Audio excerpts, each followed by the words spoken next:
Oh, hello, and welcome to Adente Rigamortis. I'm Review Cultist. I'm Mikey, D stands for evil. And I'm the gamer in yellow.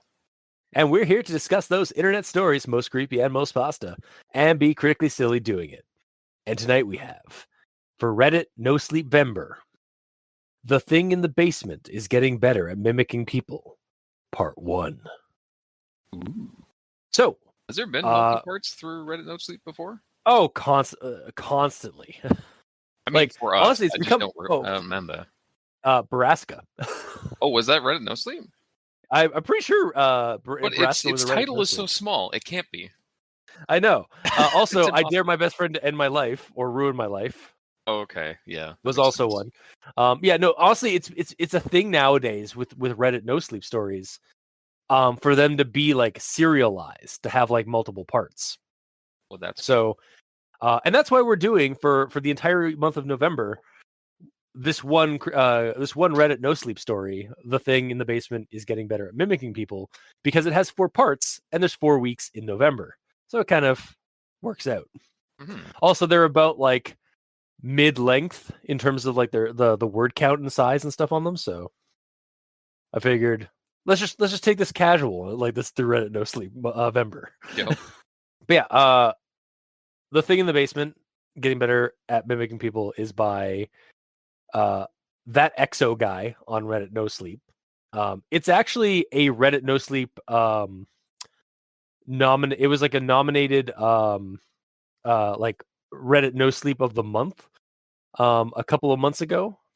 Hence why I kind of decided to choose it. It's about it's been out as of this recording. It's been out for about 11 months or so.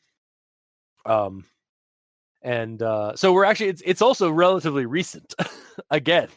And before I dive into the rundown, we shall do our initial recommendations and such. I'm going to recommend it. Going to personally recommend it on the low side. Okay. I'll recommend it. Although, with you saying that, I'm curious if my recommendation will change by the end of this now. Same. Ruin it. Do it. Make us hate something. But with that out of the way, let's find out why we made those recommendations and see if our recommendations will change as we have this discussion. But first, let's dive into the rundown. It really sounded like you were going to go into a commercial. But first, a word from our sponsor. Yeah. Also, I apologize for anybody who's listening. I have a sore throat, but I am muscling through this. Oh yeah. So and on to the rundown. Clancy has an older stepsister named Sarah. I did not write this. Full disclosure, did not write this. Sure.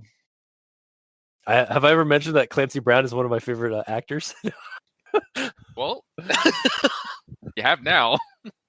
Anyway, Clancy has an older sister named Sarah, who he didn't really know very well due to the age gap that they shared. Like he was. I don't think it was the age gap that did it. To be honest, it's it's stepsister, but also like she was like she was in her 20s and left left the house when like roughly when he was born, or like when he was like going into like grade 1. Yeah. So like. Yeah, there is a bit of an age gap, and also like she's a stepsister, so they're really kind of estranged to a degree. Anyway, she turns up dead. That was fast. Burned in her basement, along with most of that basement. After the funeral, and as Clancy and his dad are checking the place, going through her things, Clancy's dad tells Clancy that he has to stay at the house for the night, because the dad has to work and there's a detective coming to look further into things and they want somebody there. Detective Marcus arrives, and after some awkward pleasantries and small talk, Marcus drops these recordings on Clancy that his stepsister made prior to her death, regarding this thing in her basement that can mimic voices. Like it mimics Sarah's dead mother, her dad, random people that kind of in and out of the house, and even Clancy himself. And over the course of these recordings that Clancy and Marcus are kind of listening through and like commentating on and such, the voice constantly calls out to Sarah. First with a kind of uncanny valley sort of mimicking voice, like sort of like if an AI, I guess, would mimic a voice. Like there's something off about it. But it does get more natural as things go on. It pleads to be let out of the basement, all the while hiding when other people show up at the house to look into things at the behest of Sarah. So it seems like it wants Sarah specifically to let it out of the basement, and only appears when Sarah is alone. Marcus also starts acting strangely in terms of like being like a detective, an investigator, asking odd questions and making Clancy wait for his own answers till he's heard through all the recordings. Eventually, isolated socially, feeling helpless about her situation, and going a bit crazy from the constant familial voices calling out to her, Sarah in the recordings finally enacts a plan to pour gasoline under the basement door, which she is at this point locked, and sets fire to part of her house where the voice thing is, explaining why there's a fire in the basement, or why there was a fire in the basement. It is also suggested that Sarah vanished that night, and that they may have actually buried the creature's remains instead of her. And a final revelation here is that Marcus is actually some kind of official monster hunter brought in to deal with these sort of situations, and even wants to recruit Clancy due to his reactions and mental fortitude listening to these recordings. He gives Clancy his business card as he leaves to look more into things. Some weeks pass after the recordings were listened to and such, and one night while renovating the house so it can be sold, someone knocks on the door. It's Sarah. After an emotional embrace, Clancy lets Sarah in while he says he's going to go call Dad, but he's actually debating calling Marcus because he was able to hear just a tinge of the uncanny voice of the mimic in his stepsister's voice when she was talking to him. To be continued in part 2. So, that was the rundown, and I suppose we shall move on to Everyone Tolerates the Grammar Inquisitions at this point. So I got a couple here. I'm going to start with this one. I barely saw her. I barely saw her as I got older, meeting only occasionally during holiday get-togethers or in the once in a blue moon visits. So I kind of feel like it should be in quotes once in a blue moon, or even like how it has like the get-togethers where there's like dashes in between instead of the spaces between words. So like once dash in dash a dash blue dash moon. Just when it comes to like the wording for that. I wouldn't be against that. Okay. I often do that sort of thing too when talking about like turns of phrases and stuff. Yeah, and it's also like something that like it's a turn of phrase. It's like a it's sort of like a compound phrase. So like it like all like has it all fits into the same thing. Yeah, those right? words all together mean a specific thing. Yeah, and using the dashes, I feel would like kind of just kind of hone in on that situation. And then my next one here, he pressed play on an audio file, then laid the phone down on the small table between us.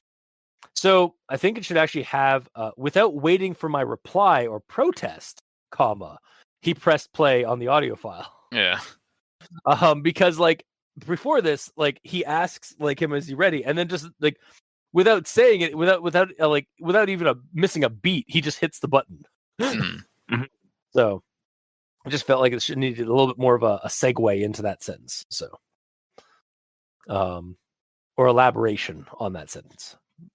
But And this is in recording 5, because I did actually go through and like, all right, this is in recording 5, this is in recording 13, kind of like through all my other notes after this. Why? Well, because at this point, like all the other 2 things I just did were not in the recordings. Yeah, I know. And then like, these ones were in recording, so it's like, all right, I better put the recording like number just so like we know where this is in the story. Yeah, I've done it a couple times too. Okay. So in recording 5, we get this. Marcus admitted, never seen anything like it before. Do you recognize the voice by any chance? I know this is dialogue, but Marcus really should have said, never heard anything like this before. Yeah. Because it's an audio thing. It wasn't something visual. If it was Clancy, then I'd say maybe it'd be easier for him to screw up because he's potentially like having a hard time like figuring all this shit out. But Marcus knows his shit. Yeah. Yeah. And then my next one here. It's also in recording 5. Do you know anything about Sarah's mother? Marcus asked me. I jumped back in my chair at the sudden interjection, completely absorbed by my thoughts. Not really, I admitted. And then I was like kind of added on to I admitted after a few moments to compose myself is what I would suggest adding to there. Because this is like I just felt like it needed a little bit again, like there's a couple of times in the story where I felt like there needed to be added some things to like properly elaborate on things. Mm-hmm. Or elaborate on context. My next one here is recording 13. The recording starts and it is quiet save for static for a few moments. So I feel like there should be a comma between quiet and save to like properly kind of like, so it's like instead of it just reading the recording starts, comma, and it is quiet save for static for a few moments. It should be like comma and it is quiet, comma, save for static for a few moments. Yeah. Just to like break that up just enough so that you like it's just not running on, I guess. Mm-hmm. And my last grammar inquisition is in recording 17.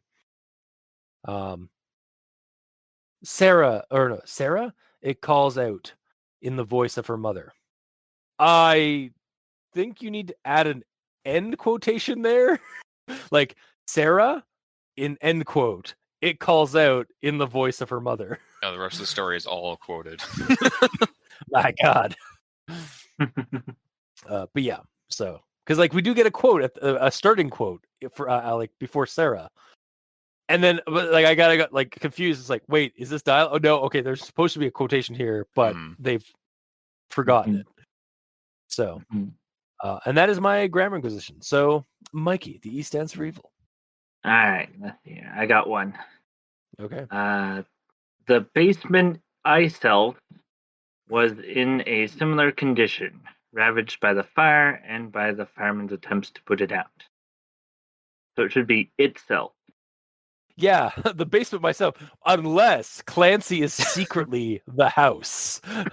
My God. Probably not, though. No, probably not. This is an architectural horror. All right. And then I have a conjunction junction. Ooh. And next stop, conjunction junction. Doot, doot. But we were on good terms. So when the cops called us a few days ago to let us know they found her body, I was devastated. But the deed was done. I was left an only child, and a few days later we took to scouring her house and doing an inventory of her belongings. It was an all-around unpleasant experience on many levels. It felt so wrong to go through her things like that. But with her only living relatives being my father and I, we inherited her house and possession. It unnerved me to no end, so I dragged a chair out on the porch and spent the evening there. It was getting late, and darkness settled, so we went inside. It goes on for a few hours, with long pauses between bouts. But, on the other hand, the sheer curiosity would eat me up alive if I didn't find out more. So I gave in and told him to let it play. It called out a few more times over the span of a few hours, sounding more and more like a woman. But my curiosity mounted to levels beyond my ability to rein it in, so I proceeded to listen further. It turns off abruptly after about half an hour. Its pitch and intonation adjust before it speaks again. It held none of the animalistic traits from before. It, however, keeps calling out. It calls out over and over again, but the facade cracks. It can't maintain its grasp on the charade for long, and it devolves back into the uncanny valley slowly. But I could tell that that wasn't the answer Marcus wanted. It didn't feel like a want at the time, it felt like a need. It pauses for a brief moment before it speaks up. But I made up my mind. When it was over, Marcus would have a lot of answering to do. And if she would have showed us the recordings, we might have even believed her, especially Dad. It sounds more frantic than usual. It changes as it does, slowly morphing and growing deeper. It was Dad's voice, no doubt about it. But Dad is still very much alive, so that threw my theory under the bus. But Marcus didn't let me finish. It's been some time since Sarah's first recording of the mysterious voice, and it sounds thoroughly human at this point. It shifts back and forth between different people, quick and almost seamless. But I quickly composed myself when I remembered that Marcus still had some questions to answer.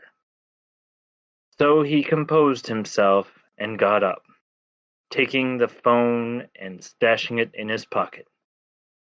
It permeated my thoughts at all times, permanently active in the background as it burrowed deeper and deeper. But I couldn't focus on that, not when every other thought I had was about those damn recordings. Because of the slummy neighborhood and sketchy neighbors, Dad didn't want the house to go unoccupied. So I lived in the house for another week or so, helping out with the renovations and whatnot. And, truth be told, it wasn't all that bad. It was a bit creepy, sure, but the freedom of living on my own was oddly pleasant. It was Sarah. Finn. Wow. So, when I said earlier, like I was like, as if Clancy was the house. The way you were like reading it out, like reading out these sentences, I kind of like had this idea that like the house itself is mimicking voices through the recorder or something like that. Yeah. And then you get it was Sarah. It's like, so Sarah was the house all along. Or she became the house. Yes. My God. It's just like, wow. We're just really ramping up the architectural horror here. Also, goddamn, that's a lot of its and front Its butts ends and and butts. such, yes. So it's basically a second rundown. Kinda, yeah. Yeah. And for those unaware, Mikey does these strings of sentences to do just that, highlighting all the sentences in a story that start with words that they probably shouldn't, like its, ands, or buts, because there's always better words. All right, then Gamer, you're up. Yeah. Let's see.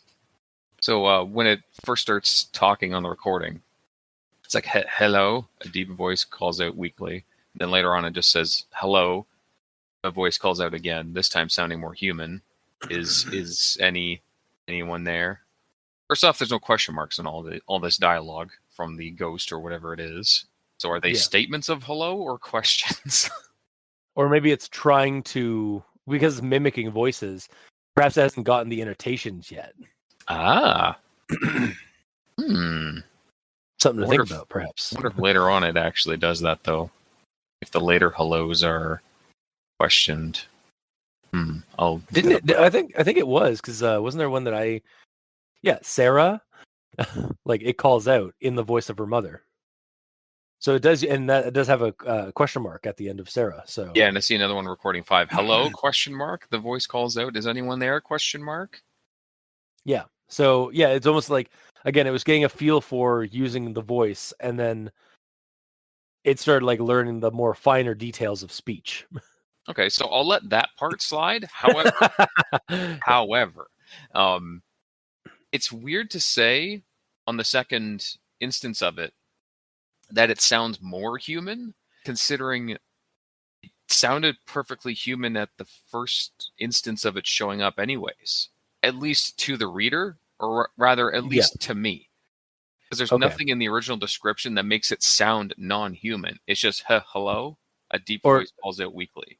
Yeah, with the deep voice, it's like, that's nice to know that apparently people with a baritone voice are inhuman.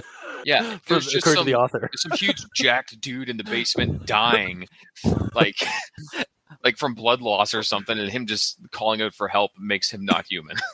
Yeah, like I think what could have been is like it was done in a deep voice, not unlike like if you like change the pitch on like somebody's voice in like an audio program or something. Yeah, because then you get like that kind of like. Yeah, later on it gets talking about like Uncanny Valley, and it just sounds weird. It sounds like an AI or whatever. That needs to be dropped way earlier, in my opinion. I agree. Because like in the second instance of this showing up, rather second recording of it showing up, second event that happened, it doesn't matter. Recording 5, the skittering returns, stopping a few feet away from the microphone. Hello, the voice calls out. Is anyone there? It sounds more feminine last time, still inhuman, sort of like an artificially generated voice, but verging on crossing the uncanny valley into natural sounding territory. That kind of thing should be copy and pasted to the front, in my opinion. Yeah, I definitely feel like there should have been more of that elaboration on the first time you hear the voice. Yeah. Because for me, it was just a random, nondescript human voice, because there was no gender talked about. Hello, would you like to play a game? Pretty much. Yeah. Well, even that voice, like that, like, would you like to play a game? The Jigsaw voice is, I think, it's an altered, like an artificially altered deep voice. Yeah. Too. So yeah. Mm-hmm. But I'll move on. I'll keep at it, but from the looks of things, everyone's mostly down to fuck and not much else. So this is in regards to like her dating or something like that. Yeah, like like trying to get into dating so that she can get a boyfriend. Yes. Like, I'm bringing this up though because it really needs a comma. Yes, it does. I read it several times too. Now that I think about it, because it would be. I'll keep at it, but from the looks of things, comma, everybody's mostly down to blah blah blah blah blah. Yeah. And that's it for my grammar in yellow. Okay. Then on to actual thoughts. Going to start with this one here. So again, this is before the recordings. One of the detectives wants to drop by later. Says he has some more investigating to do. My dad said as we were getting ready to leave. He asked for someone to stay here tonight, but work won't allow me. Could you do it, champ? Sure, I mumbled, not in the least thrilled about the prospect.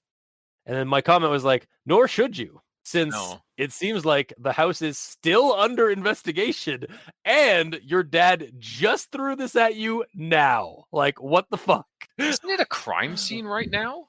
It's apparently like I can maybe it's not exactly a crime scene yet, or like or anymore, but like because they're being allowed to like go in and like look through her stuff. It's because they've already had the funeral, right? So that takes a few weeks to do that. Okay. Yeah. yeah, there's at the very beginning of the story, it's very cavalier with like just like having time pass very quickly on things. But yeah, like it was like your dad just tossed like, by the way, champ, I can't the detective's coming by to take a look at something as part of the investigation. He'd like somebody to be here. I can't do it because of work. Could you do it? I know I'm asking you right now, like while we're about to when we're about to leave. Like I could have told you like earlier today. It's not like I So- just got off the phone with him or anything. Yeah, you think you could stay at your stepsister's murder house?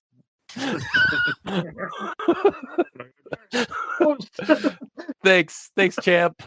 You got it, Slugger. Like that's like honestly, that's like that was my reaction. Is like, what the fuck, Dad? Just because he's a dad doesn't mean he's a good dad. No. But I'll move on to the next thing here. It was getting late and darkness settled, so we went inside. I led Marcus to the living room, and he shared some of the case details with me after we made ourselves comfortable. And this is like after like he gets like there's like some brief like stuff outside where they're having like a smoke and a beer. There's some like awkward like smoking a pancake, having some like weird like having some awkward conversation, like awkward pleasantries and conversation and such. Maybe it's just the detached state Clancy might be in post-mortem to his stepsister, but he seems really cool with just going along with all of this from the detective. And again, it's something that like the story just kind of like just breezes through. Like, all right, let's just dive. Let's just get to the meat and potatoes of this stuff. Like, you want to know how like I saw it? I'll let you let you finish actually. Oh no, that's also it. Like for me, like the first part of the story kind of felt like we need to get to the plot ASAP. A little bit, but also the dude knows about like skinwalkers and shit. So you know who Clancy is? He's you. If you were in that situation and some G-man showed up with some recordings giving proof of supernatural shit, would you watch all of them? Okay, no, but yeah, that later on, yes. But like I'm talking about like this situation now where like this detective for your stepsister's murder or death is like it just seems like way too cavalier to be like for like I guess what's the word for this? It's not the victim. Like a family member of the victim being like shown all this stuff and like just kind of being like it's like yeah sure all right let's take a look at these case file stuff okay. Okay, I was looking at it from the other side, like you were saying that Clancy is too gung ho to listen to all of them.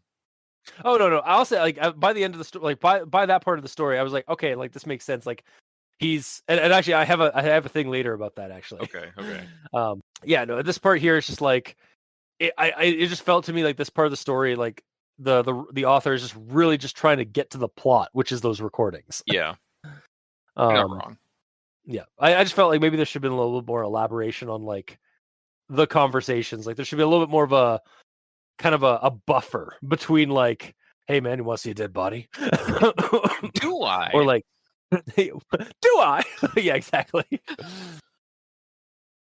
But I'll move on from that and into recording 2.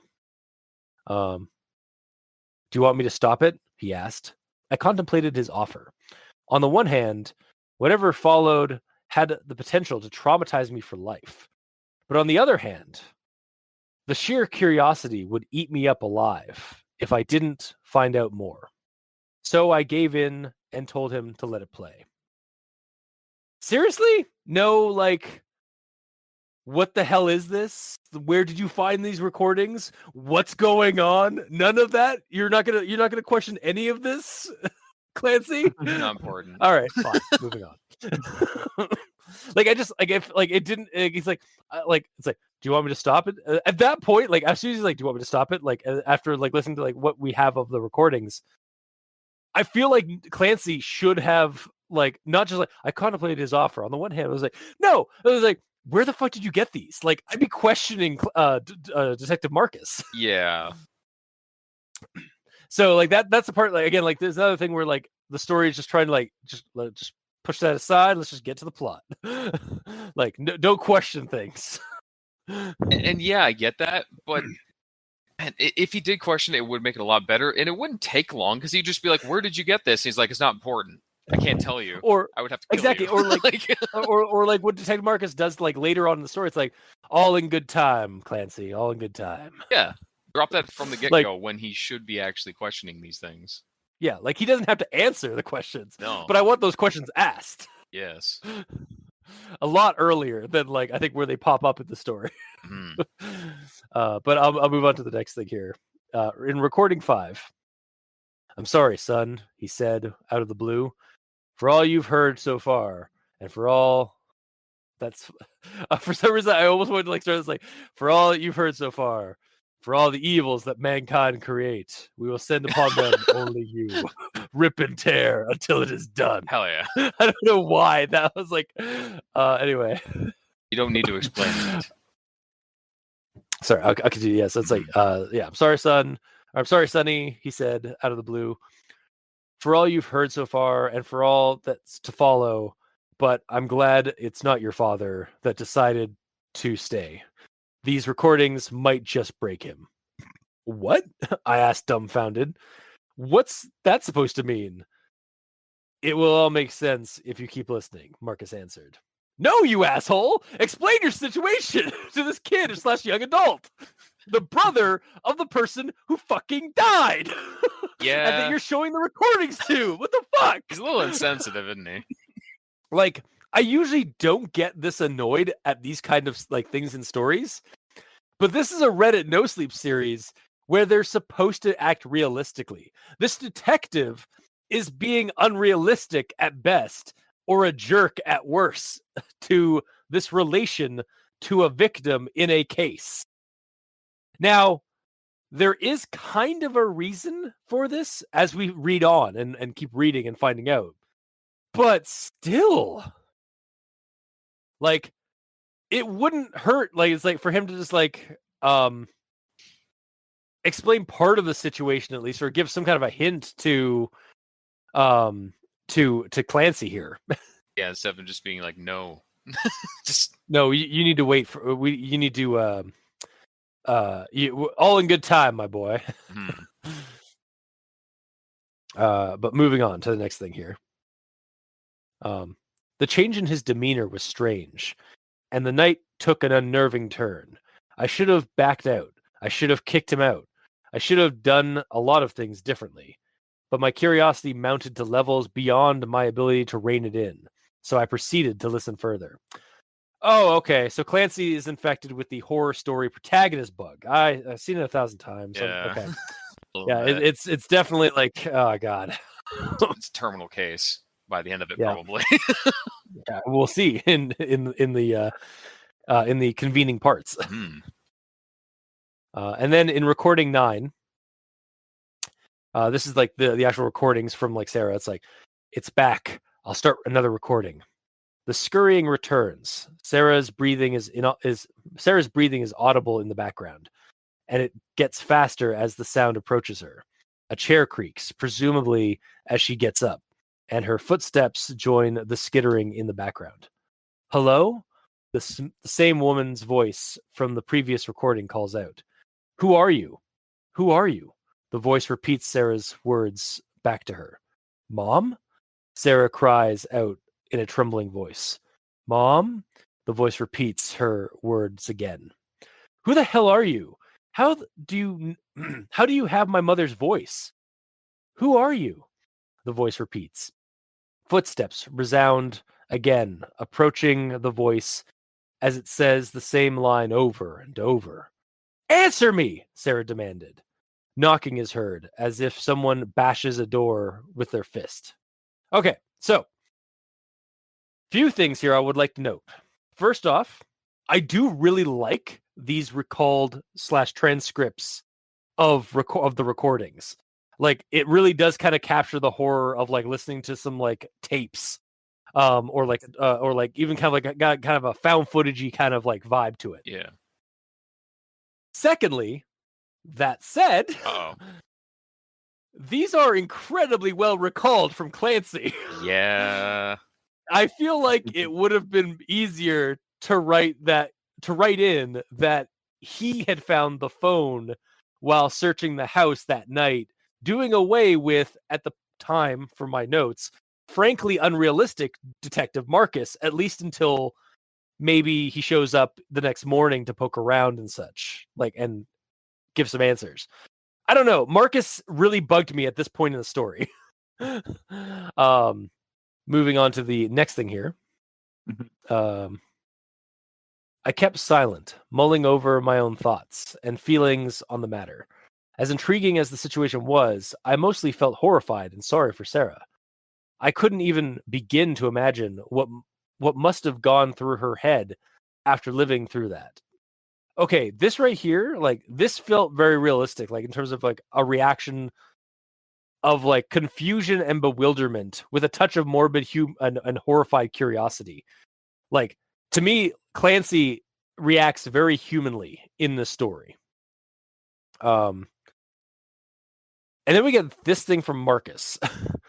So this is this is not Marcus that starts talking, it's Clancy talking. Why are you showing me all this? I asked Marcus after a while. If you really are a detective and part of the police force, you'd lock stuff like this away behind 10 locks and a key. And so at this point, like, I was there's a point in the story at this section where it's like, Marcus is the mimic, isn't he? Yeah, I was thinking it was going to go that way too, especially with how weird he was acting. Exactly, yeah. The way he was acting and stuff like that. But and as we find out, no, he isn't the mimic. And but there was so much, like, odd behavior and false clues for me as a reader that I developed some speculative paranoia about it. Yeah. The Monster Hunter angle did throw me off a bit too. Like, it was, I was also, like, surprised, but, like, it wasn't unwelcome, but it was like, okay, so he's a monster hunter. That's an official monster hunter according to him anyway. Mm-hmm. At least from what he said. Like, where they send him into these situations and stuff. And then the next thing here, he put out a cigarette. He put out the cigarette in the ashtray and leaned over the phone, placing a finger over its screen. So how about it? Do you want to hear more? Why would I want that? Do you or do you not, Clancy? No hard feelings either way. I can't force you to listen. Yeah. Start the next one. This is like, so this like part when I was reading it kind of, to me, it sounded like almost like a devil's bargain, or like something that you'd hear in like a Twilight Zone episode plot. Mm-hmm. Just like again, I was at this point, I was in full blown, like, speculative, like, who is Marcus before we get, like, the Monster Hunter angle. You're more concerned about who the hell Marcus is than what the mimic is. Exactly. Like, I was like, all right, is Marcus the mimic? Is Marcus this, like, weird other supernatural entity or, like, something? Because he starts, like, naming off, like, this, like, he knows an awful lot about skinwalkers and, like, other creatures and stuff like that. So it's like, yeah, it almost seemed like he's definitely somebody at this point in the story. We definitely kind of get the impression that, like, he's someone in the know about this sort of situation. Yes. So, and then the next one here, before I hit play, I want to ask you something again. Did you by any chance suffer any mental trauma as a child or even recently? Something that shook you to your core? I raised an eyebrow at the strange question. No, why? You're taking all of this surprisingly well. Your mental fortitude is pretty high, Marcus answered. That's sometimes a sign of...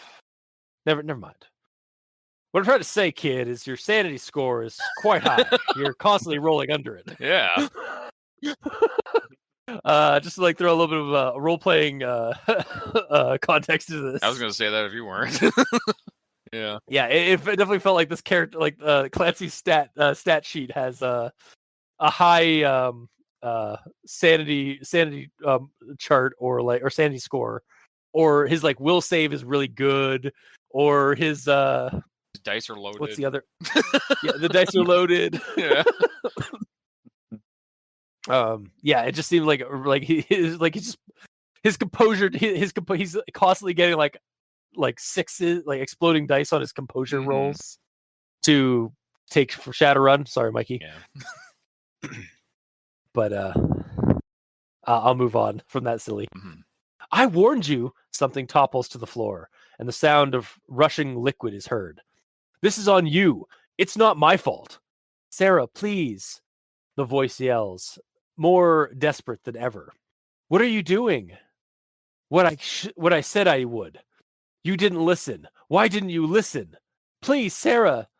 You don't have to do this. Just let me out, please. Enough. Stop using her fucking voice. So this is like when Sarah is like finally implementing her plan to just burn the creature out of the basement. At this point, I'm wondering who is the real monster here. Like, it seems this thing that's in the basement just wants out of the basement. Now, maybe to eat Sarah and take her place. But at this point, maybe it is really just incapable of leaving without some kind of assistance. Like kind of like a reverse vampire. Like it has to be invited. It has to be like how a vampire has to be invited into your home. Yeah. This thing has to be like kicked out, or has to be like escorted out of your home. I don't know what's the opposite of invited into. I honestly don't know. I can't remember. I don't know. Google knows. Disinvited, rejected, Oh yeah. Like maybe it has to be uninvited, Yeah, that's another one. or disinvited, or repudiated. Yeah, we'll go with that one because that one sounds the silliest. Repudiated or repudiated. Yeah. But yeah, it's just like, I mean, yes, it is driving Sarah mad by using all of these voices, but maybe that's the only way it knows how to communicate. Like maybe it's the only way it can communicate is through like other people's voices. They're saying, like, you're not saying it's not a supernatural creature of some kind, but that doesn't mean that it's evil and it should be burned. Yeah, especially like the way it's panicking as like as gasoline is being poured down into the basement. Yeah. Like, who hears the monster? Especially when Sarah's just going on like, it's like, I warned you. I'm not this isn't my fault. You're making me do this. It's like kind of like a little bit of it's like she's living long enough to see herself become the villain. Yeah, exactly. Yeah. Yeah. A little bit. Yeah, just a little bit. And then this thing here, her clothes rustle as she searches her pockets, and she shakes the matchbox when she finds it. The sound of the matches jumping around inside is the only audible thing for a moment. You know what that is, don't you? Tonight on Sarah's ASMR Arsonists. ASMR Arsonists. You're welcome. Very nice. I approve wholeheartedly. It's like ASMR bank heist, ASMR arsonist, ASMR arsonist. That's awesome. You know what this is, don't you? Let's fucking do this. That's so good. Yeah. I don't know. Look up ASMR bank robbery. Yeah, ASMR bank robbery is what I'm referencing, Yes. not bank heist. It is so fucking funny. Anyway, moving on to the next thing here. We're always on the lookout for new recruits. So consider tonight your entry test, he admitted. You're a bit rough around the edges, but you seem like a decent candidate to me. Me? A monster hunter? You can't be serious. I shot back with disbelief. Okay, so Marcus's demeanor and attitude did have a reason behind it. As we get to this point here where he kind of reveals about the monster hunter stuff. But yeah, I'm kind of on Clancy's side here. This is a pretty shaky way of recruiting people to the cause. Like, what is this? Supernatural, Delta Green, any other horror tabletop RPG where you're hunting monsters? Like, I feel like they should be focusing on finding Sarah and recruiting her, given the suggested outcome here. Oh wait, how many parts do we have left in the story? Yeah. Yeah, that might be a bit of an indicator as to like why they aren't searching for her. Because like honestly, like yeah, like if he did listen to the recordings before this, like Marcus, then why isn't his assumption that like Sarah survived this situation and killed the monsters? Like we need to recruit her. Yeah, but I But don't know yeah, where she is, and he might. yeah, and again, like I feel like the story should have like kind of tilted on that angle. It's like we want to like rather than like trying to recruit maybe or like include that on top of trying to maybe recruit Clancy as well, because like, and this kid's got some more mental fortitude. We could use him in our little organization. But also, we're trying to find your stepsister because we don't think she's dead. And then like that would have made it even more interesting with like as like a twist for the ending part that happens, because like Clancy like finds his sister and it's like, oh shit, like these people are looking for her. But then we get like kind of the twist of like, I heard that twinge of like uncanny valley in her voice. Yeah. Like, so something happened, like maybe she isn't Sarah anymore. The thing that I don't get about his whole recruitment thing is it seemed like Marcus went to the house with the sole purpose of hiring, like getting Clancy on board, right? But I he doesn't know that he has mental fortitude to deal with this shit until he actually started showing him it, and he was clearly surprised how well he was dealing with it. So why was he there in the first place? Like, I understand. See, this is why Go ahead. Sorry. Oh no, let's see. This is why I think there should have been an extra added part where like Clancy or Marcus admits like he originally came here to get information to see if he could find out where like Sarah's location through her next of kin. But and then through like observing Clancy's reactions and demeanor to the recordings, he realized he has another recruit. But yeah, you're absolutely right. Like, what was his actual purpose of coming here if not to recruit Clancy? Aside from what we just speculated here with Sarah, like that's not mentioned at all. It's like not even brought up. So it's very strange. Yeah. But I shall move on. One evening after he went home and I was left all alone, I heard a knock on the door.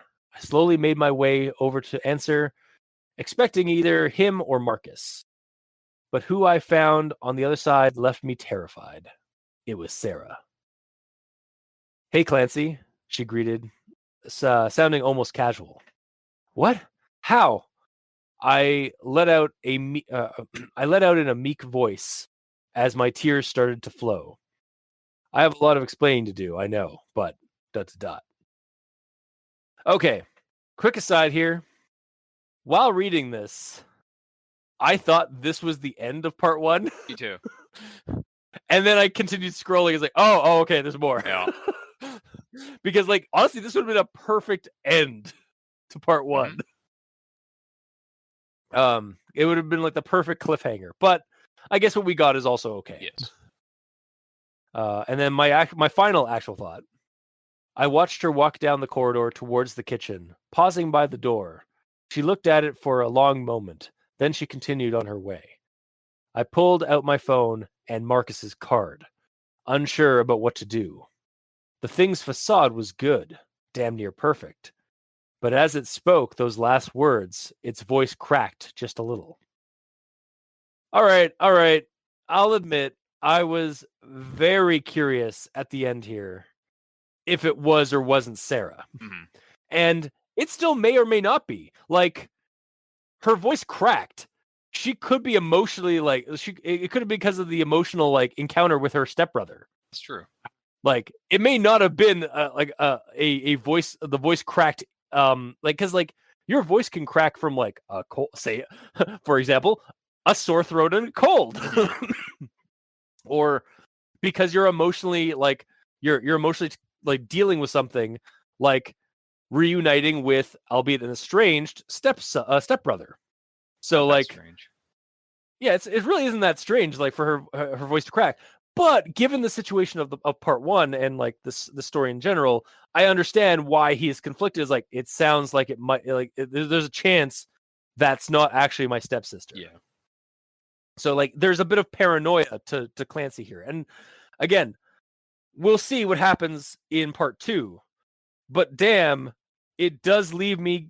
This story does leave you guessing in spots throughout the story on certain things. And I don't necessarily hate that. So, like it all comes together eventually. And like but it does kind of have these nice little like tidbits of like, what the fuck's going on here? But like in a good speculative way. Like again, like Marcus is definitely the mimic, and then we get the monster. I was like, didn't see that coming.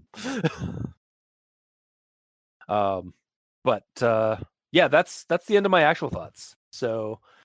Sorry that went on for so long. Mikey, the stands for evil. All right. I'll start off with the end and say that it's just Sarah at the end. I went super mundane. I mean, I want that.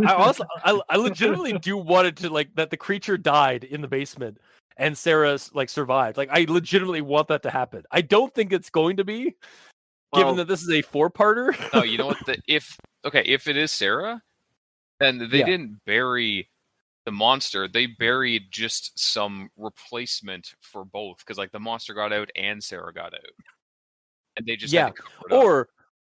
Like I wonder if in like the next couple of parts they get attacked by like the creature's family. It becomes a reverse revenge plot where the monsters are going after the people. The people are the true monsters. Yeah, good. Because based on the story, we know the creature can mimic voices. Yeah. But there's nothing that mentions the ability to shapeshift, because it's always behind the door. There's nothing that mentions that it can't shapeshift. It's true, but there's nothing saying it can't, but there's nothing saying that it can. Yeah. Like there's a lot of gray area here. There's a lot of like knowns and there's a lot of unknowns. All right. But yeah, I definitely with you there. It's like I would love it to be that like Sarah is actually Sarah, and that like the next couple of stories or the next couple of like segments here are literally just like the sort of like the Thing trial, like where they've got her like tied up into a chair and they're like testing her blood to see if it becomes the Thing. Yeah. Like I'd love to like have that kind of like, because we already kind of get a little bit of a touch of like that kind of paranoia at the very end here, where like Mark is like that thing was damn near perfect, but like I kind of heard the uncanny valley voice in her or in there, or like her voice cracked. She's a monster. So like we already kind of getting that a little bit. So like I would love for that. Like this, it would be really funny if like there's no monster as of this point. It's just like Marcus and Clancy interrogating Sarah. Yeah. And like again, kind of show again, the story just becomes like, who is the real monster, or people are the real monsters. By the end of it, there's no monster at all somehow. Yeah, and they inadvertently kill Sarah, because they think that she's a monster, and then it turns out it was actually Sarah, the human. Yeah. And it's like, oh shit, and they're like, that'd be really interesting. That'd be a really interesting like commentary, like plot. Like social commentary plot for this story, because we get a little bit of that in this story, where like Sarah's going nuts, like pouring gasoline down into the basement at the frantic like protests of the creature. Mm-hmm. It's like, what if this monster actually isn't that bad? Like you're just being an asshole. Yeah, of course. It's like the supernatural bias. Yeah. But sorry, I digress. Mikey, continue. All right. Now back to the start of the story. I have a quote here. After the firefighters put out a fire in the basement, they found some charred remains that they assumed were hers. Why are they assuming when there should at least be dental records or something along those lines, a way to actually identify the body?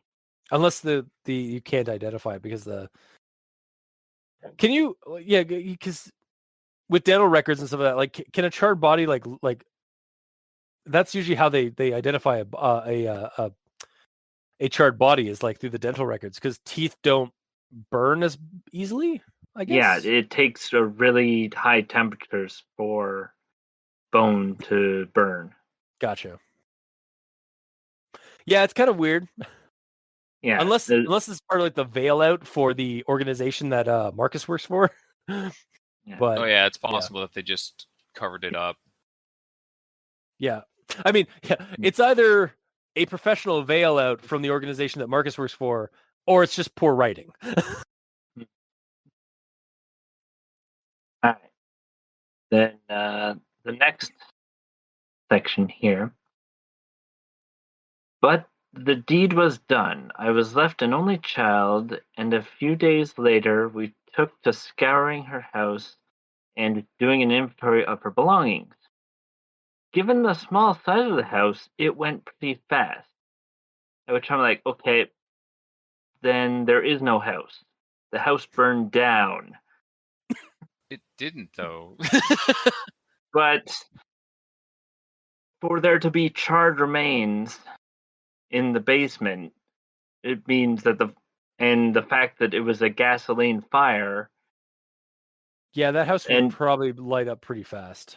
yeah, the fire spreads quicker than you realize. Yeah. So that house is not there. Maybe this is way in the This future, is an and there's ex-house. a brand new house rebuilt, and they just put all of her shit in it for them to go through. No. Sure, I'm gamer. trying to help. Just trying to help. you're trying so hard. Yeah. So this is this portion is my glaring plot hole because the house should be burned down and there shouldn't even be a door to the basement. Which is mentioned later on that he looks at the locks on the door to the basement. And yet there's like the door down to the basement is charred and stuff like that. I believe it's like open, like against the wall, because like firefighters got in there trying to put the fire out or something. Yeah, I think that's the deal. it's still like the size of the fire, like the fact that she sloshed gasoline down into the basement and then lit the match.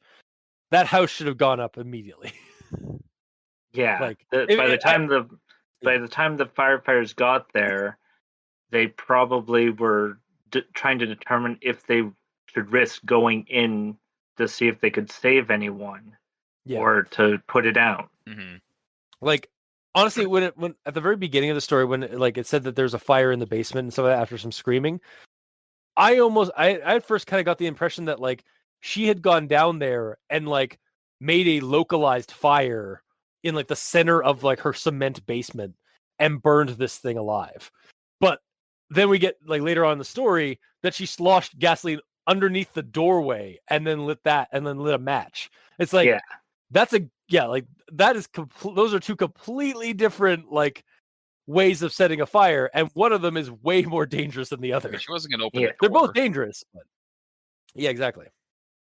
Yeah, she had to open the door also. Yeah, but at that point, I didn't know like what the situation was with the creature, and like because it seems like people have gone down into the basement when she asks them, like she calls the police to come down and investigate the basement, like for an intruder initially, and the creature seems to hide.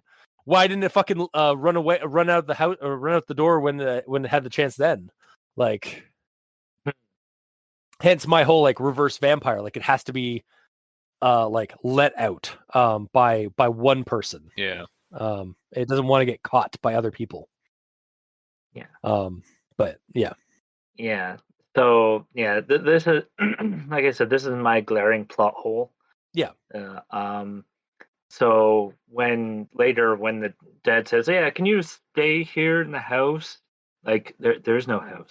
You just set up a tent and just all that's left of the house is technically the porch. Yep.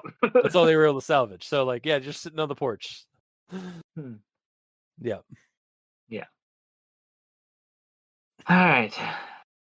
So My next quote here is in recording 2. About 2 hours in, around midnight, the microphone catches a distant crash. Recordings don't work that way. They don't have timestamps like a video would. They're just audio. I mean, if they left if they left the recorder going, there is a timestamp for that. He knows like when like about 2 hours when this happens, and you can see the Yeah. audio You can see the too. Yeah, well, you can see basically the edit date or when the file was created.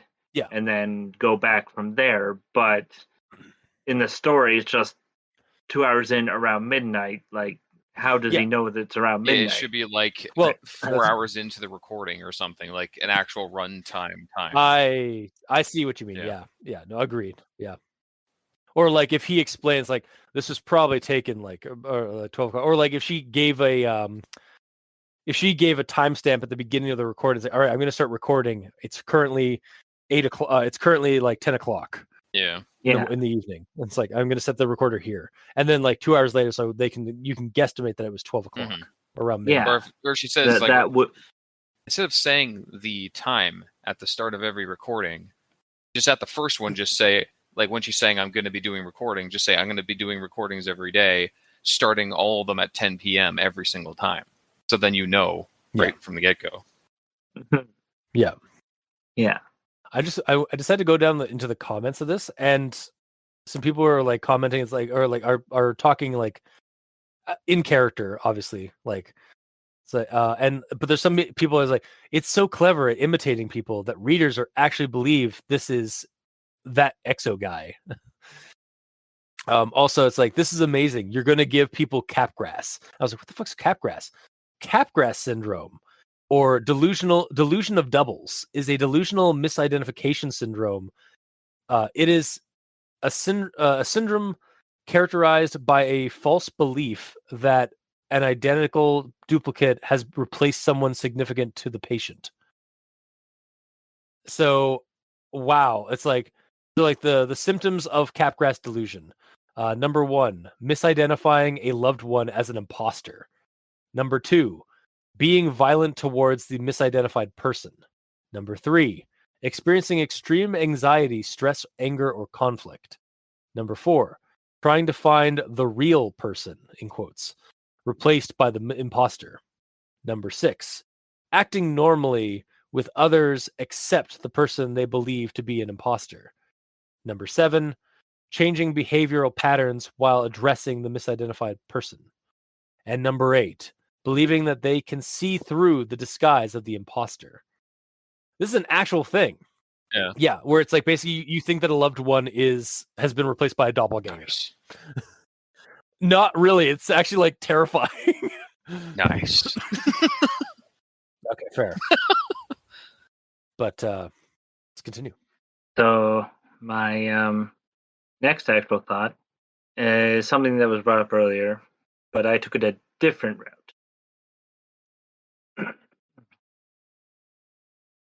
You're taking all of this surprisingly well. Your mental fortitude is pretty high, Marcus answered. That's sometimes a sign of never mind. Oh no, he has never mind. The rare brain disease that no one talks about. Nice. Because never mind. Never mind. Oh, that's God. awesome. Yeah. And that's the end of my actual thoughts. Okay. Gamer, you're up. What do you got for actual thoughts? So, first off, the title. It's long, but it's a Reddit no sleep, so whatever. The acronym of it, it's kind of funny, though. It's TTIT Big Bamp. If you if you shorten it all down to just the first letter. It's kind of easier to refer to as TTIT Big Bamp than reading the whole thing. TTIT Big Bamp, yep. Anyways, moving on. So the story is about going through someone's house and cataloging things and working on getting things sold and stuff. Guess what I've been doing for the past couple of weeks? Well, as we know, Gamer, you are the protagonist of the war of reality. I actually am. It seems like it because my neighbor down the street, his friend passed away, and I've been helping him go through his friend's house, cataloging all of his things and trying to sell stuff for his estate sale. I Jesus hate Christ. this. It keeps happening. Yeah. Was it what's the it's Stranger Than Fiction. Like, Yeah. It's actually happening to you. Damn right. So then get to recording 6, and this is when the creature speaks with the mother's voice, and Sarah says, "What the hell? That was Mom." Sarah cries that like into the microphone, and the recording ends and everything. And then it just kind of goes into the next recording. Clancy doesn't flinch at that at all. I know he has amazing mental fortitude, But he should have reacted. yeah, you would still react to that and question shit. He'd be like, thought her mom was dead. Yeah, exactly. It's like, wait, her mom's been dead for 20 years. Mm-hmm. Then, in regards to how and when the creature doesn't show up, there's like, I called the cops again, and while the thing was here and it left when the cops arrived, I even told Amy about the thing and showed her the recordings, so she slept over yesterday. That thing somehow knew I wasn't alone because it didn't make a peep the whole night. She offered a solution: get a roommate or a boyfriend, someone to live with, blah, blah, blah, blah, blah. What should be done in this case, considering all that doesn't really work, well, it works, but it's not what she goes with, is Sarah sleep somewhere else and get like a police officer to sleep alone in the house. Get someone else to be in the house alone and see if they also hear it. Because it might not be specifically Sarah, just if someone's in the house alone. Yeah, that would definitely like verify that it's anchored to the house, not the person. Which is something that happens in hauntings too, like where like they think that the house is haunted and then the person moves or like goes somewhere to like get away from the house and the thing follows them out of the house. It follows? It's no, it's not. It follows. It's actually a lot of like haunted house movies or like haunted house like accounts. I think it's actually Insidious. Yes.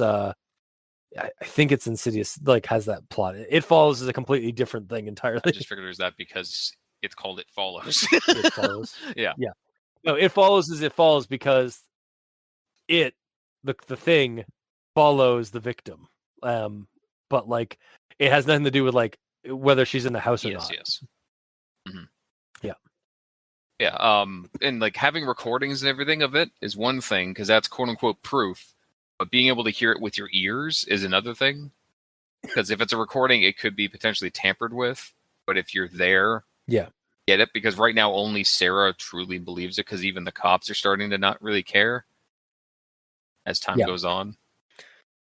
Although I'm surprised how much they were continuing with this. Like, they eventually start like they become less frequent like patrols and stuff. But I was surprised how much they how much they were doing regardless. Yeah, it wasn't like normal like creepypasta cops where they show up once and then it's like, nah, kid's a freak. Nah, I'm not showing up ever again, you know? Yeah, like that's not even creepypasta, that's horror movies and horror stories in general. So it was a little refreshing to see that the cops were actually like hanging around for at least a little bit longer. And actually, doing something like due process. Yes. It would have been nice to see if she got someone else to stay in the apartment because, right now Clancy's staying alone in the apartment, but the creature's gone at that point. So I'd be curious to see if it affects someone else or if the creature's just picking one person because it's smart enough to know if I just target this one person, that one person believes in me. But if I start targeting everyone, then they'll all come after me. So I could just focus this one target and get them. Yeah, like it's not powerful enough to get a group, but it's powerful enough to pick off a straggler. Well, it's not necessarily if it's powerful enough situation, because it may or may not be, but it's hunting the one person. Yeah.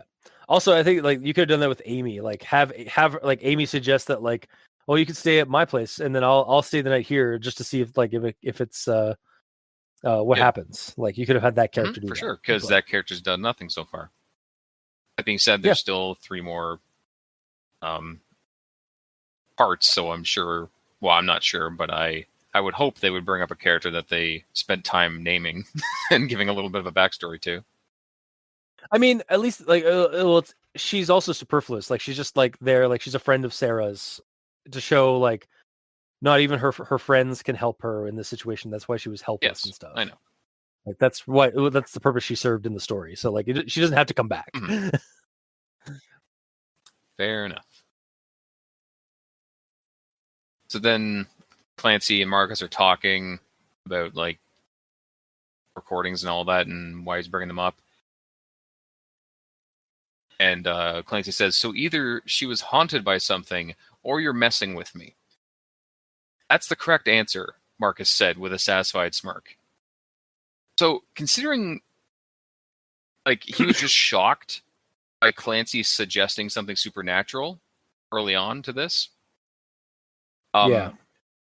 Then that part isn't what he's answering, what Marcus is answering. He's saying that's the correct answer to the fact that he's messing with him. Because he gave him an either or and he said yes.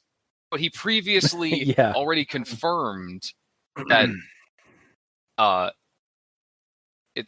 he didn't think it was haunted because he was surprised that that Clancy brought it up. Unless the reason why he was surprised was like, again, that he suggested Clancy's reaction. Yeah, so like it was surprised by through his observation of Clancy. Like, again, he seems to be evaluating Clancy at this point for like as a recruit for their organization. Okay, so. Then if that's the case, it's one of those situations that we often do where we give each other a either or situation and the answer is yes. Because that's what he's saying. That's the correct answer. So he's saying, Marcus is saying that she was haunted by something and he is also messing with Clancy. Like he's... Which, yes. Yeah. Yeah, I mean, that's been obvious from the get-go. All in good time, my boy. Anyways, moving on. So after the voice has bugged her for many nights, she says, if I hear you again tomorrow night, you can bet your ass I'll come down there and end you. Whoever you are, whatever you are. Understood? So I know she's paranoid and in a manic state right now. But this is before I figured out what she was going to do to end it. But I figured by ending it, she would grab a fucking baseball bat or a knife and open the door and go down after it. But that is exactly what it wants her to do, is open the door. If she had to open the door. But it's been whittling her down. Yeah. And she actually played it smart in the story. But like at this point, I would have believed like the thing has whittled her down mentally to the point where she has been goaded into opening the door so that she can deal with it. So like, yeah, I was half expecting that to actually happen. I was actually kind of surprised that she thought of an alternative plan to that. Very sneaky, very diabolical too. Mm-hmm. She is the villain. Yeah, as we established, humans in this story are the actual monsters. So at the end of recording 15, it says, Sarah doesn't say anything else. Her footsteps carry her away from the basement door, and the voice pleads in the background. I'm assuming this is in regards to the fire situation. Yeah. So at this point, it just clicked to me that the phone was in front of the basement door directly the entire time. Yeah. Because it never said that until now.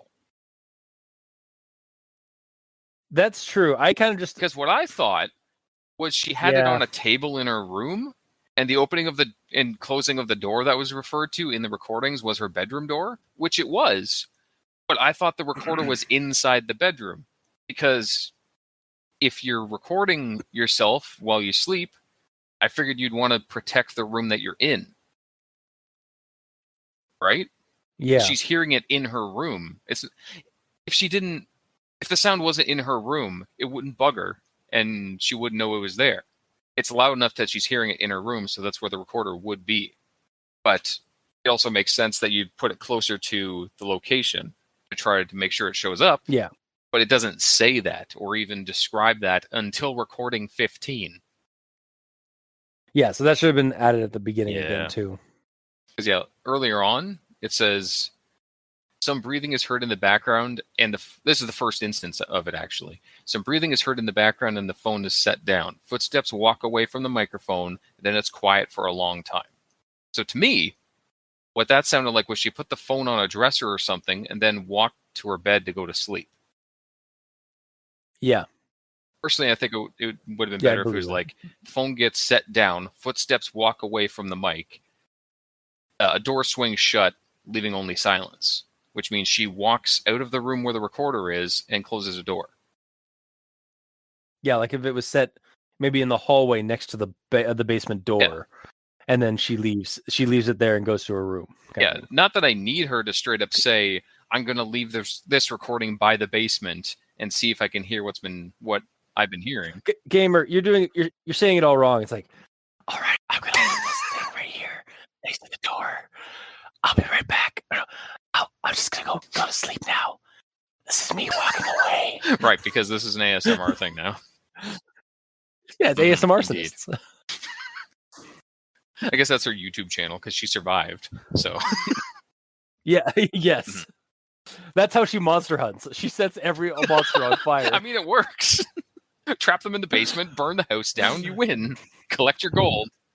while recording ASMR audio. And just like what Marcus said, like, put it on the internet, who cares? Who's going to believe you? They're just going to think it's a bit.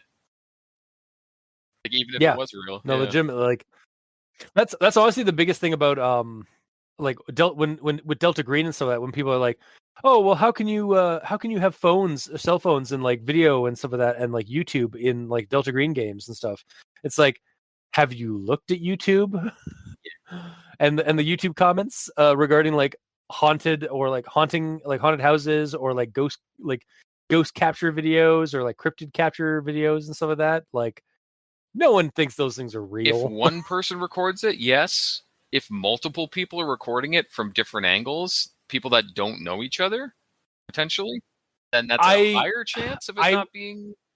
Higher chance, but it's still going to be chalked up as a hoax by the general population. It's like they're working together to do this. Yeah. Because, like, I can actually...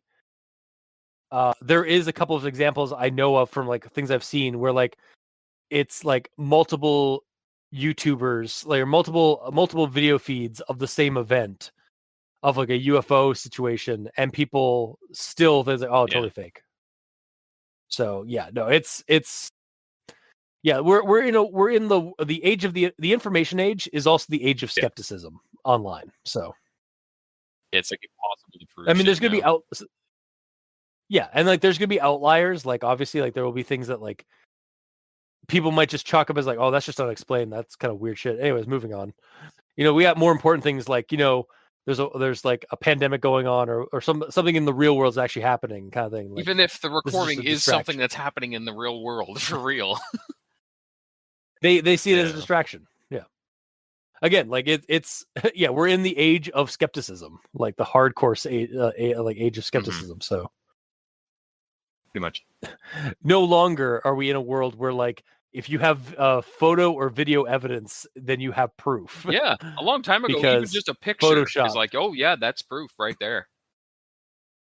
Slender Man was literally originated in 2009 from the Something Awful forums Photoshop Friday competition.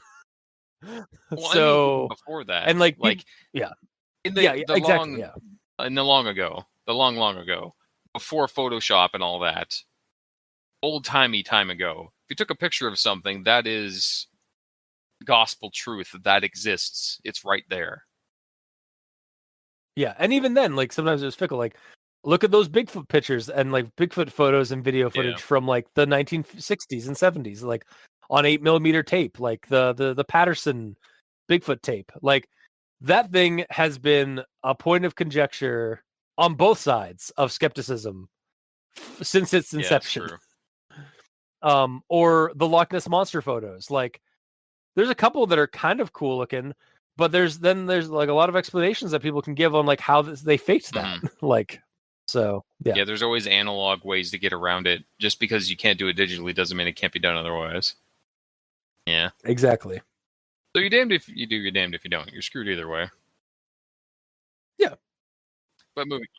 Unless like thousands of people see the same thing in real space and not like through a digital medium or through like a lens of some kind, like with their actual eyes and ears experience something. It's not going to. It's not really. It can be chalked up to hoaxes and. Yeah, but and as soon what as you have put you, a video of it online, then people automatically assume it's a hoax. The people that weren't there. Yeah. Yeah. Yeah. But anyways, moving on. The ending Yes. was good and everything. I liked it. The last second realization of the reader that Clancy knows it's a monster was kind of cool. Because like when she showed up and he was talking and hugging her, it made it seem like 100%, yeah, that's Sarah, because if he had any inkling of it being the monster, he wouldn't be straight up hugging it, or he would be acting weird. He held his composure real good. And that being said, yeah, he rolled that composure test really well. Got like a couple of That being said, it was only the last line that he noticed it on. So I guess that's why he acted so well. So in part 2, if there's more conversation, he might slip up a little bit if he has any doubts. Yeah, we'll have to see how he if he he rolls a decent bluff check. But that's the end of my notes. Okay. So we'll move on to final thoughts. So for me, it started off a little rough, like even rushed to get to the recordings and the plot, which most of the time isn't a bad thing. But like this one, it just felt like we need a little bit more buffer, like of like the situation, like leading up to Detective Marcus. I felt. And right now we know it's 4 parts, but at the time, the writer may have not planned it to be 4 parts. So maybe that's why there's a little bit of a rush. Yeah, and like, or like even like when they first posted this, before they posted the next one, like people were reading this, was like, oh man, what's gonna happen? Yeah. Like I think, like, or like, yeah, like this seems awfully rushed, like this part here. But as the story goes on, it does get more interesting and even exciting for me at the end. Enough that I am looking forward to part 2 and like the next couple parts because I want to see how it goes. So at the moment, I am willing to recommend this. I'm willing to take a leap of faith and recommend this. But we'll see how my recommendation changes or doesn't change as we continue reading through the parts of the thing in the basement is getting better at mimicking people. Tit Big Bang, actually. Yeah, sorry, Tit Big Bang. Tit Big Bang. Yes. Though, yeah, I will admit there's a lot of like leaps of logic and some plot holes in this story. So it's like not a like I'm willing to recommend it because it is an interesting like I enjoyed the read, but there are some problems with it as like we've kind of brought up. So yeah, you're not saying that it's Who Was Phone. No, of course. Well, that's god tier creepypasta. Indeed. Like that's god tier writing. Like right up there in the annals of That's better. of writing history. Yeah. of accomplishments of human craft. But I digress. Mikey, your final verdict. All right. Well, I still hated the house because of the fire, so it shouldn't exist. And if the house doesn't exist, is there really a basement? That's a really deep. I mean, yeah. I mean, it's also deep because it's a basement. Oh.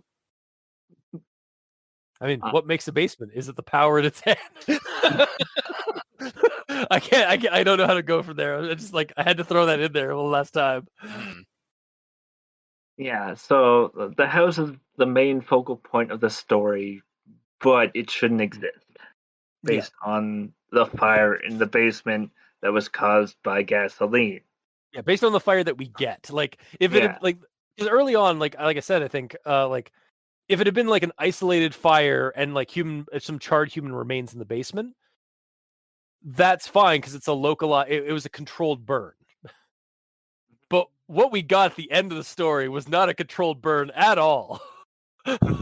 Is it possible that we're viewing the house burned down, quote unquote, as like a descriptor of the damage of the fire is wrong to what it actually is? Like I don't think so. Like Yeah. the way it's described, it's pretty reckless. Oh yes, I know that, but I mean, maybe the firefighters got there real quick and they dealt with Maybe. it, you know, because the fact that the house is still up. I mean, they clearly did, but like I don't know, it just seems a little unrealistic too. But again, the firefighters will assume that there's somebody in the building, and thus they won't blast fully on the fire until they know it's clear. Yeah. So while they're not going full 100% with the hoses, that leaves more time for the house to burn. Yeah. Yeah. You're right. You're right. So, and the fact that there was still a door to the basement in the story just doesn't add up to me. Mhm. Fair. Now, that being said, I did like that the detective was a monster hunter. Yeah. So that's where it gets points for me anyway. And then the ending, the twist at the end that isn't enough of a twist for me because it's just Sarah.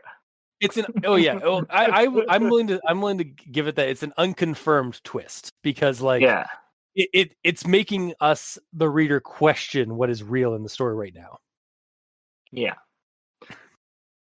So again, my recommendation hasn't changed. I'm partially recommending it, but on the low end because of the whole fire not doing what fire does. Fire bad. Fire very bad. Badly written, that is. Oh. Yeah. Okay. And Gamer.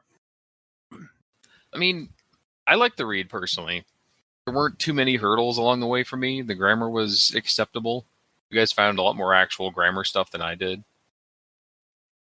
It was mainly the question mark part, which we kind of ruled out as the creature learning how to talk good. Yeah. Or to English good. And as I said before, the only downsides are things like, well, actually, I was going to say this, but you said this, so this is written in my recommendation, even though you said it. To me, the only couple of downsides is how detailed everything is. Oh, yeah. Because it's all being recalled by Clancy, but it's Yeah. recalled in extreme detail. Like, I guess Clancy has eidetic memory. Maybe. As I think that's a positive quality in Shadowrun. Sorry, Mikey. I believe it's certainly a feat. Yeah. In certain other tabletop RPGs. So, but again, what's weird is most of it is recalled very deep, like in high detail, but there's a lack of detail when describing like the sounds in relation to the microphone. Because it took me 15 recordings in to know that the recorder is near the basement and not in her room. Yeah. Which kind of irked me, honestly. The fact that the house may or may not actually be a house right now and not be a smoldering wreck. I don't know. It's just the foundations of a house, plus like maybe the porch survived. Yeah, it's making me question a lot of things. Like he was sleeping in a house too. Yeah. Yeah. So I don't know whether or not we are seeing that different, or if it's just the writer hasn't committed arson before. Good on you, writer, for not committing arson. But because you're not writing what you know, rightfully so, it would be a lot worse than what it is. And that's a very good point that I didn't think of. Whether it breaks the story from me or not, I don't think so, because I still enjoyed the story and it left me wanting to know what's going to happen. But that being said, the ending of part 1, it could just end there, and I'd be fine with that. It's stopping at a point where it's like, it's a twist at the end, but it's not so much of a cliffhanger that I need to know more.